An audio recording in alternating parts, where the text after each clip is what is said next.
안녕하십니까. 와디프 라이트닝에 관한 질문에 대해서 발표하게 된 김도환입니다. 우선 발표는 질문의 목록에 대해서 알아보고 그 다음에 우리가 번개에 대해서 관련 배경 지식을 알아본 다음에 그에 대한 작가의 답변에 들어보도록 하겠습니다. 우선 질문 목록입니다. 저희는 이 질문 목록은 번개가 치는 날 풀장에서 수영을 하면은 얼마나 위험한가요? 그리고 배나 비행기, 잠수함이 번개에 맞으면 어떻게 되나요? 그리고 공기 중에 날아가는 총알이 번개에 맞으면 어떻게 되나요? 이 세 가지 질문이 있습니다. 우리가 제일 먼저 알아볼 배경 지식은 번개의 발생 과정인데요. 일단은 이 구름이 있는데 이 구름이 네온이라고 합시다. 네온은 아래쪽이 마이너스로 대전되어 있고 아래쪽이 마이너스는 자연스럽게 위쪽은 플러스로 대전되어 있습니다. 그리고 여기가 강하게 마이너스로 대전되어 있기 때문에 이 땅이 플러스로 대전되게 됩니다. 이 번개가 발생되기 위해서는 이 네온에서 음전하가 튀어나오는 선구적인 형태를 띠는데요. 이렇게 음전하가 튀어나가면서 이 경로에 따라서 주변 공기들을 이온화시키게 됩니다. 이 이온화된 공기들은 리더라고 부르며 이 리더들은 전하가 이동 가능한 전도성 통로입니다. 그리고 이 리더들의 특징은 또한 이 음전하가 다른 음전하를 배출하면서 이렇게 나무의 가지처럼 여러 갈래로 뻗어나간다는 것입니다. 그리고 지금 음전하가 튀어나왔는데 구름에서 음전하가 튀어나오는 것뿐만 아니라 땅에서 양전하가 튀어나오는 경우도 있습니다. 그리고 이 음전하와 양전하는 전기적 성질에 따라서 음전하는 아래쪽으로 양전하는 위쪽으로 이동하게 됩니다. 그리고 이 리더들이 이동하다가 이런 식으로 만나게 되면은 이쪽에 저항이 낮은 통로가 만들어지면 이 통로를 통해서 방전, 즉 번개가 치게 됩니다. 우리는 이렇게 번개가 치는 과정에 대해서 알아봤는데요. 저희가 이거보다 더 알아야 되는 것은 빛이 어디로 가는가, 즉 번개가 어디로 치는가에 대해서 알아볼 필요가 있습니다. 저희는 보통 번개가 가장 높은 곳에 친다고 알고 있는데 이 가장 높은 곳이라는 지점이 되게 애매한 게 주변에 어느 범위 내에서 가장 높은 것인지가 명확하게 알려져 있지 않습니다.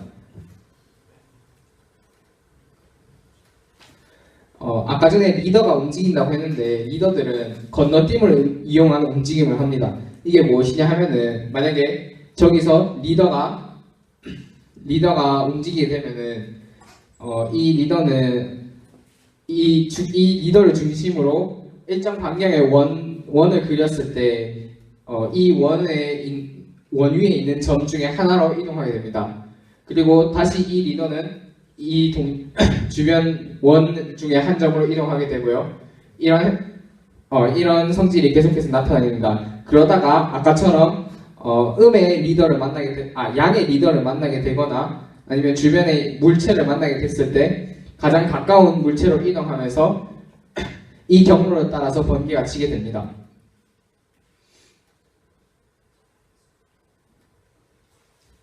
그리고 아까 리더가 그 원을 기준으로 움직인다고 했는데 지상에 이런 물체가 있을 때 이 물체에 접하는 구를 그리고 이 구의 반경을 R이라고 하고 이 물체의 높이를 H라고 했을 때 이 수직선으로부터 물체까지의 거리를 구할 수 있게 되고요.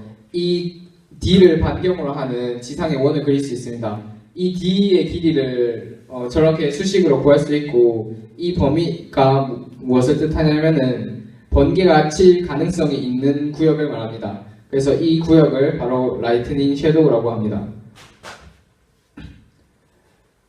그리고 우리가 이제 번개가 위력이 얼마나 대단한지 알아볼 텐데 아까 전에 리더가 움직이는 선구적인 형태를 띈다고 했는데 그 리더 하나가 가지는 전류의 양은 200A입니다. 200A는 사람이 충분히 죽을 수 있을 정도의 전류인데요.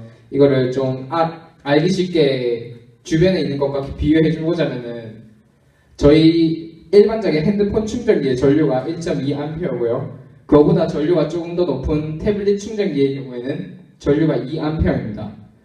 그리고 일반적으로 저희가 쓰는 콘센트 220V짜리 콘센트에 흐르는 전류는 높게 쳤을 때 30A 정도고요.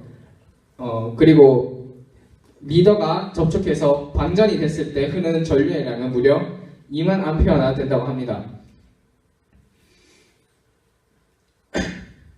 이제 아까 물어봤던 질문들에 대해서 답변을 해봐야 되는데요.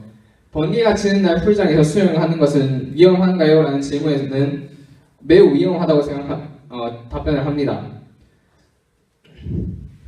이것은 물이 전도체이기 때문이라고 생각할 수도 있지만 1차적인 이유는 이것이 아니고요. 저희가 이런 풀장은 아니지만 바다에서 수영을 한다고 생각했을 때 이런 평평한 바다에서 우리가 수영을 한다면은 평평한 바다 위에 우리가 이렇게 평평한 바다 위에 우리 혼자 볼록 튀어나와 있는 형상을 하고 있기 때문에 주변에서 우리가 가장 높은 위치에 있게 됩니다. 그래서 번개를 직접으로 맞을 가능성이 굉장히 높습니다. 또한 물은 아까 말했듯이 물은 전도체이기 때문에 주변에 번개가 친다고 해도 충분히 죽을 수 있을 만큼의 위력이 있습니다. 그럼 수영하는 것이 아니라 우리가 만약에 샤워를 하고 있다던가 폭포에서 물을 맞고 있을 때 번개가 치면 어떻게 되느냐에 대한 질문에서는 우선은 이 번개가 쳤을 때 우리가 맞고 있는 물이나 폭포수는 그냥 그 물방울의 덩어리이기 때문에 사실 별 위험이 없다고 합니다. 하지만 우리가 샤워를 할 때 밑바닥에 고여있는 물이나 아니면 폭포 밑에 있는 강에 고여있는 물은 우리가 직접 닿아 있고 물은 전도체이기 때문에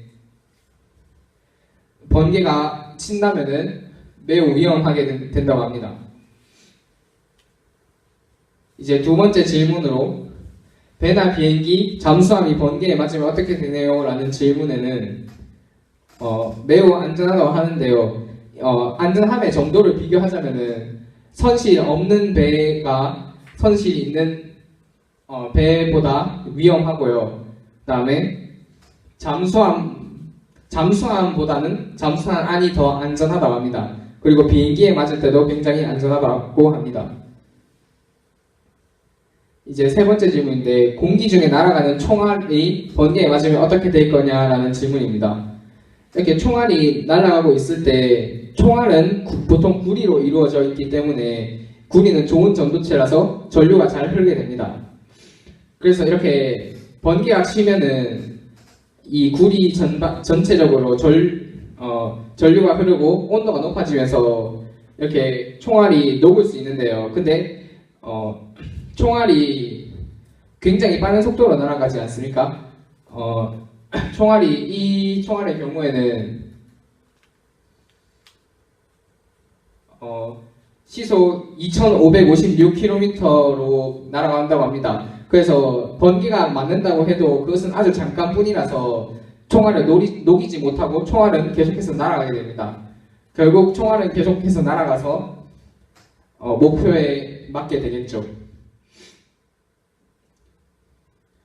이상 발표를 마치겠습니다.